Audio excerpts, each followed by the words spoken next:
Hello everyone, welcome to my channel Metaman management. आप लोगों में से बहुत सारे लोग मुझसे क्वेश्चन पूछ रहे हैं कि वेरिएंस को एक्सप्लेन कर दीजिए। दो मैं इसको पहले एक्सप्लेन कर चुकी हूँ, लेकिन अब चलिए और सिंपल वे में मैं इसको एक्सप्लेन कर देती हूँ कि वेरिएंस क्या होता है। ठीक, वेरिएंस होता है in statistics the measure of variance tell you how spread out a set of data is from its average.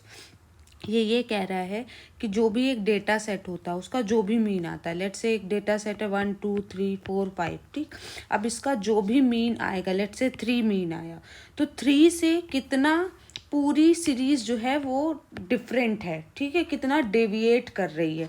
ये तो 3 का ये आया, ये इसमें डेविएशन 0 है, लेकिन बाकी सबसे तो कुछ ना कुछ डेविएशन है। इसके कैलकुलेशन को ही हम क्या बोलते हैं, वेरिएंस बोलते हैं। ठीक है, अब दो तरीके होते हैं, they are two main measure of variance. दो तरीके से वेरिएंस निकालते हैं, एक तो वेरिएंस का फॉर्मूला, दूसरा स्टैंडर्ड डिविएशन की हेल्प से भी हम लोग क्या निकालते हैं, वेरिएंस निकालते हैं। मैंने आप लोगों को स्टैंडर्ड डिविएशन और मीन डिविएशन दोनों में बताया था कि जब हम ये देखते हैं कि पूरी सीरीज जो है वो कितनी डेविएट कर रही है मीन से, उसके निकालने के दो ही तरीके होते हैं, एक होता है स्टैंडर्ड डिविएशन, दूसरा होता है मीन डिविएशन। लेकिन वेरिएंस के अंदर कौन आएगा, एक तो खुद वेरिएंस और दूसरा क्या, स्टैंडर्ड डिविएशन।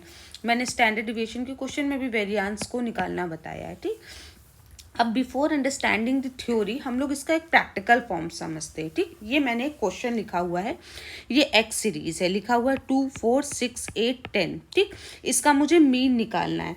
मीन देखो निकाला तो मीन निकालने के लिए क्या करना पड़ेगा, पहले इन सबका सब्मेशन करा तो क्या आया 30। टोटल नंबर कितने 1 2 3 4 5। मीन का फॉर्मूला क्या होता है, सिग्मा एक्स अपॉन एन, यानी 30 डिवाइडेड बाई 5, यानी क्या आ जाएगा 6 क्या हुआ, मीन हुआ। अब हम ये निकालेंगे कि मीन से जो सीरीज है वो कितना डेविएट कर रही है। तो dx क्या होता है, एक्स माइनस मीन। 2 माइनस 6 क्या हो जाएगा, माइनस का 4। 4 माइनस 6 क्या हो जाएगा, माइनस का 2। 6 माइनस 6 0, फिर देन प्लस का 2 और देन प्लस का 4। ये करेंगे तो ये सिग्मा dx क्या आएगा, 0 आएगा। ठीक, अब हम क्या करेंगे, इसका स्क्वायर करेंगे। स्क्वायर क्यों करते हैं, क्योंकि वेरिएंस माइनस में नहीं ले सकते, इस वजह से हमें इसका क्या करना पड़ेगा, स्क्वायर करना पड़ेगा। स्क्वायर करते आएगा 16 4 0 4 एंड 16, ये हो जाएगा 16 और 4 20 20 20 40। तो आंसर क्या आया, सिग्मा डी स्क्वायर एक्स क्या आया हमारे पास 40। अब वेरिएंस का फॉर्मूला क्या होता है, नीचे देखो बेटा, यहाँ पे लिखा हुआ है variance x equals to standard deviation का square, sigma x minus mean का स्क्वायर डिवाइडेड बाय एन। ठीक, तो सिग्मा एक्स माइनस मीन का होल स्क्वायर बोल दो या फिर सिग्मा डी स्क्वायर एक्स बोल दो, बात एक ही है। ठीक, divided by N. Standard deviation क्या होता है, हम बोल दें variance equals to standard deviation का स्क्वायर, या फिर हम बोल दें standard deviation equals to under root variance. ठीक, सब कुछ वही है, बस हमने क्या कर दिया, अंडर रूट के अंदर रख दिया। ठीक, बस अब हम निकालेंगे, जैसे सिग्मा डी स्क्वायर एक्स बोला हुआ है, तो सिग्मा डी स्क्वायर एक्स कितना है, 40 है, और एन कितना था, एन था 5। तो वेरिएंस कितने का आया है, टोटल 8 का। ठीक है, तो ये क्या आ गया, 8 जो है वो वेरिएंस है, मतलब इतना डेविएट कर रही है। आगे बात समझे, अब इसको हम समझते हैं, अब आप इसकी लैंग्वेज समझ पाओगे। पढ़ो, यहाँ पे क्या लिखा हुआ है, वेरिएंस में this is the average of the squared deviation of each data point from the mean. क्या बोल रहा है, this is the average of the squared deviation. देखो स्क्वायर्ड ही डेविएशन तो है ये। ठीक, दिस इज द और एवरेज क्यों है, क्योंकि एवरेज में क्या करते हैं, मीन में क्या करते हैं, टोटल में से टोटल नंबर्स डिवाइड कर देते हैं। सिग्मा एक्स में से सिग्मा एन डिवाइड करते हैं तो मीन आया, और डेविएशन के स्क्वायर में से एन को डिवाइड करोगे तो डेविएशन के स्क्वायर का एवरेज आएगा ना। वही लैंग्वेज लिखी है, this is the average of the squared deviation of each data point from the mean. It represents the average squared spread around the mean, यही तो बता रहा है वो।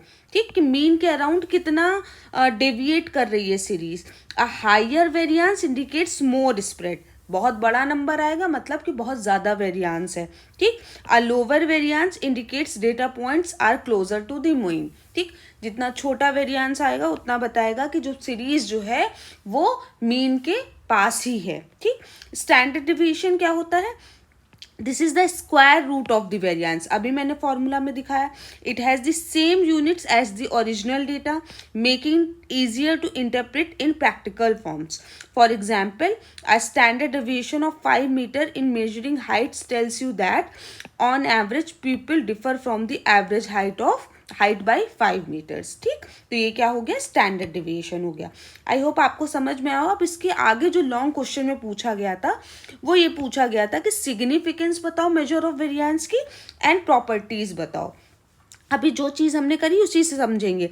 अंडरस्टैंडिंग डेटा डिस्पर्जन, यही तो हम इसीलिए तो हम वेरिएंस निकाल रहे हैं ताकि हम ये पता कर पाए कि डेटा कितना डिस्पर्स है. डिस्पर्स मतलब फैला हुआ है. फैला किसकी तरफ, मीन से कितना दूर और कितना पास फैला हुआ है. वो डेटा को समझने के लिए हम लोग क्या करते हैं, वेरिएंस को पढ़ते हैं. देखो पढ़ो. They help you understand how much variability exist with in a data set. एक डेटा सेट में कितनी वेरिएबिलिटी है, मतलब वो मीन से कितना दूर है या पास है. This is crucial for drawing inferences, making prediction and analysing trends. ठीक.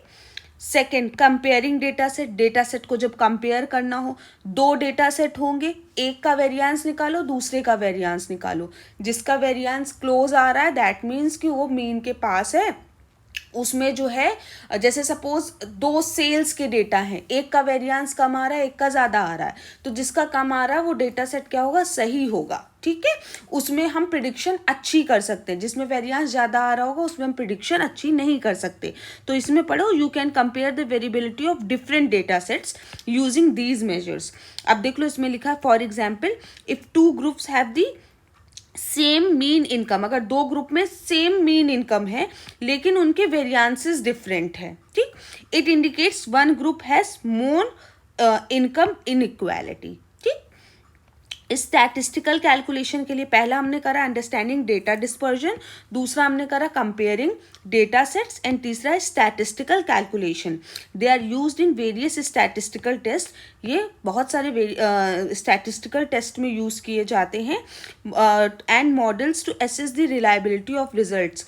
जब हमें रिजल्ट की रिलायबिलिटी चेक करनी होती है तब हम इसका यूज़ करते हैं. तो स्टैटिस्टिकल कैलकुलेशन में प्रॉपर्टीज़ क्या होती है गुड मेजर ऑफ वेरिएंस की.